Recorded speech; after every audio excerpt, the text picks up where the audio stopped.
அண்ணாமலை அடித்த அடி, புலம்பி தள்ளும் திமுக அமைச்சர்கள். வணக்கம் நண்பர்களே. தமிழக பாஜகவின் முன்னாள் தலைவர் அண்ணாமலை மதுரையில் நடந்த முருக பக்தர்கள் மாநாட்டில் திமுகவின் முகமூடியை கிழித்து எறிந்துள்ளார். குறிப்பாக திமுக இந்துக்களுக்கு எதிராக எப்படிப்பட்ட அரசியல் எல்லாம் செய்கிறது என்பதை புட்டு வைத்தார். அதோடு இந்து கடவுள்களையும் இந்து கோயில்களையும் இவர்கள் எப்படியெல்லாம் அசிங்கப்படுத்துவார்கள், தேர்தல் நேரத்தில் இந்துக்களிடம் வந்து எப்படியெல்லாம் காலில் விழுவது போல் நடித்து ஓட்டு கேட்பார்கள் என்பதையெல்லாம் நீங்கள் புரிந்து கொள்ள வேண்டும். இனிமேலும் இவர்களது நாடகத்தை நம்பி ஓட்டு போடாதீர்கள். திமுகவினர் ஓட்டு கேட்டு வந்தால் அடித்து துரத்துங்கள். நீங்கள் யாரை ஆதரிக்கிறீர்களோ அவர்களிடத்தில் போய் ஓட்டு கேளுங்கள். எங்களை அசிங்கப்படுத்தி அவமானப்படுத்திவிட்டு எங்களை தேடி வந்து ஓட்டு கேட்க உங்களுக்கு வெட்கமாக இல்லையா என்று சரமாரியாக கேள்வி கேளுங்கள். அதோடு கிறிஸ்துவ முஸ்லிம்களின் பண்டிகைகளுக்கு முதல் நாளாக வாழ்த்து சொல்லும் மு.க.ஸ்டாலின் ஏன் இதுவரை எங்களது இந்து பண்டிகைக்கு வாழ்த்து சொல்லவில்லை என்று முகத்தில் அடித்தார் போன்று கேள்வி கேளுங்கள். அப்போதான் நாம் விழித்து கொண்டோம் என்பதை அவர்கள் புரிந்து கொள்வார்கள். இல்லை என்றால் நம்மை முட்டாள்கள் என்று நினைத்துக் கொள்வார்கள். அதனால் இனிமேல் ஓட்டு கேட்டு வரும் அவர்களை நீங்கள் முட்டாளாக்க வேண்டும். அதற்கான அனைத்து வேலைகளையும் தொடங்கி ஒட்டுமொத்த திமுக அமைச்சர்களும் சிறுபான்மையினர் வாக்குகளை முழுமையாக தங்கள் பக்கம் தக்க வைத்துக் கொள்ள இந்துக்களை இழிவுபடுத்த முழு நேரமும் யோசிக்கிறார்கள். அதற்கு முக்கிய காரணம் தங்களது கட்சியில் இருக்கும் முக்கிய புள்ளிகளை ஜாதி ரீதியாக நிறுத்தி ஓட்டு வாங்கிவிடலாம் என்ற நம்பிக்கைதான். நாமெல்லாம் ஜாதி ரீதியாக துண்டுபட்டு கிடப்பதால் அதை திமுக பயன்படுத்தி கொள்கிறது. ஆனால் இனிமேல் அதற்கு நாம் பலி கொடுக்க கூடாது. இந்துக்கள் அனைவரும் ஒற்றுமையாக இருக்க வேண்டும். தங்களுக்காக உண்மையாக உழைக்கக்கூடிய பாஜக வேட்பாளருக்கு வாக்களிக்க வேண்டும். குறிப்பாக இந்துக்களை இழிவுபடுத்தும் திமுகவையும் அதன் கூட்டணி கட்சிகளையும் ஓடுவிட்டு அடிக்க வேண்டும். நாம் அடிக்கிற அடியில் 2026 சட்டமன்ற தேர்தலில் திமுக துண்டக்கானம் துணிய காணாம் என்று ஓட்டம் பிடிக்க வேண்டும் என்று அண்ணாமலை ஆவேசமாக பேசியிருந்தார். அவரது இந்த பேச்சை அடுத்து திமுக அமைச்சர் சேகர்பாபு உள்ளிட்ட பலரும் புலம்பத் தொடங்கிவிட்டார்கள். நாங்கள் ஒரு நாளும் இந்துக்களை அவமதித்ததில்லை. திமுக ஆட்சிக்கு வந்த பிறகு தமிழ்நாடு முழுக்க ஏராளமான இந்து கோயிலுக்கு குடமுழுக்கு நடத்தி இருக்கிறோம். முதலமைச்சர் மு.க.ஸ்டாலின் இந்துக்களை உயர்ந்த இடத்தில் வைத்திருக்கிறார். ஆனால் அண்ணாமலையோ இந்துக்களை திமுக அவமதிப்பதாக சொல்கிறார். அப்படி எந்த இடத்தில் நாங்கள் இழிவுபடுத்தியுள்ளோம் என்பதை அவர்கள் சொல்ல முடியுமா? இந்துக்களின் ஓட்டுகளை தங்கள் பக்கம் திருப்ப வேண்டும் என்பதற்காக எங்கள் மீது குற்றச்சாட்டை முன்வைக்கிறார்கள். ஆனால் திமுகவை பொறுத்தவரை அனைத்து மக்களுக்கும் பொதுவான ஒரு அரசியலை தான் செய்து வருகிறோம் என்று ஸ்டேட்மெண்ட் விட்டுள்ளார் அமைச்சர் சேகர்பாபு. ஆனால் அவரது இந்த வீடியோ வைரலானதை அடுத்து பொதுமக்கள் அவரை வறுத்தெடுத்து வருகிறார்கள்.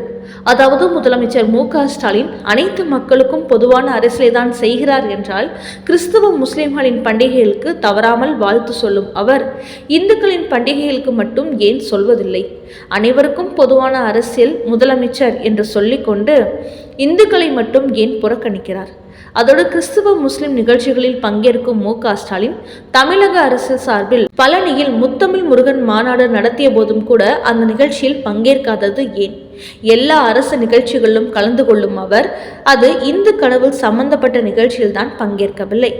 அந்த அளவுக்கு இந்துக்களை புறக்கணிக்கும் மு.க.ஸ்டாலினை 2026 சட்டமன்ற தேர்தலில் இந்துக்கள் முழுமையாக புறக்கணிப்போம் என்று பலரும் சோசியல் மீடியாவில் அவருக்கு சரியான பதிலடி கொடுத்து வருகிறார்கள். அதோடு அண்ணாமலை வெளியிட்டுள்ள இன்னொரு செய்தியில் திருப்பரங்குன்றம் கோயிலுக்கு சாமி தரிசனம் செய்ய சென்ற திருமாவளவன் கோவிலை விட்டு வெளியே வந்ததும் செல்ஃபி எடுப்பதற்கு முன்பு நெற்றியில் பூசியிருந்த திருநீரை அளிக்கிறார். இது எப்படிப்பட்ட கேடித்தனம்? அவரது இந்த செயல் தமிழ் கடவுள் முருகனை அவமதிக்கும் செயலாகும். இப்படிப்பட்ட ஒரு மனநிலை கொண்ட திருமாவளவன் அந்த கோயிலுக்குள் சென்றது மிகப்பெரிய தவறு. அதோடு நிறுத்தி கொள்ளாமல் சிக்கந்தர் பள்ளிவாசலுக்கும் சென்றுள்ளார். அதற்காகவே இவர் திருநீரை அளித்திருக்கிறார் என்பது இதன் மூலம் தெரிய வந்திருக்கிறது.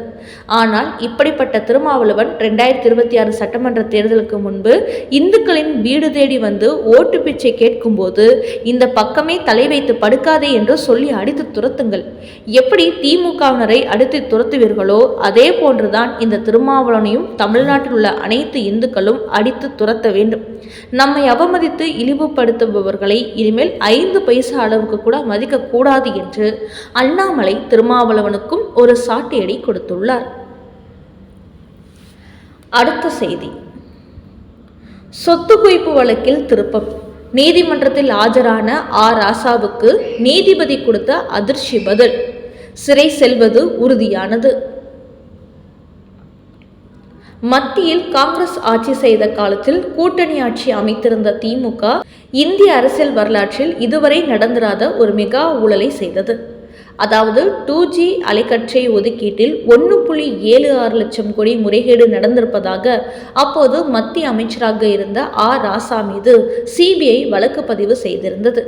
அப்போது மன்மோகன் சிங் பிரதமராக இருந்தார். அந்த அமைச்சரவையில் இடம்பெற்றிருந்த திமுக பல முக்கிய அமைச்சர் பதவிகளை கேட்டு வாங்கியவர்கள் கருணாநிதி உத்தரவின் பேரில் 2G ஊழலை செய்தார்கள். இது ராசா கொஞ்சம் கூட பயமோ கூச்சமோ இல்லாமல் செய்து முடித்தார். ஆனால் இது குறித்து CBI குற்றப்பத்திரிகை தாக்கல் செய்ததை அடுத்து அதிர்ச்சி அடைந்த மன்மோகன் சிங் திமுக தங்களது கூட்டணி கட்சி என்றபோதும் ராசா மீது நடவடிக்கை எடுக்க உத்தரவு போட்டார். அதன் பிறகு நடந்த விசாரணையில் அந்த ஊழல் பணத்தில் கலைஞர் டிவிக்கும் பங்கு கொடுக்கப்பட்டிருப்பதை அறிந்து அதில் சம்பந்தப்பட்ட கனிமொழியையும் ராசாவையும் திகார் சிறையில் அடைத்தார்கள். அந்த வழக்கு இப்போதும் நிலுவையில் உள்ளது. என்றாலும் ராசா மேடைகளில் தோன்றும்போது தன்னை போன்ற ஒரு நேர்மையான அரசியல்வாதி இந்தியாவிலேயே கிடையாது என்பது போன்று மார்த்தட்டி வருகிறார்.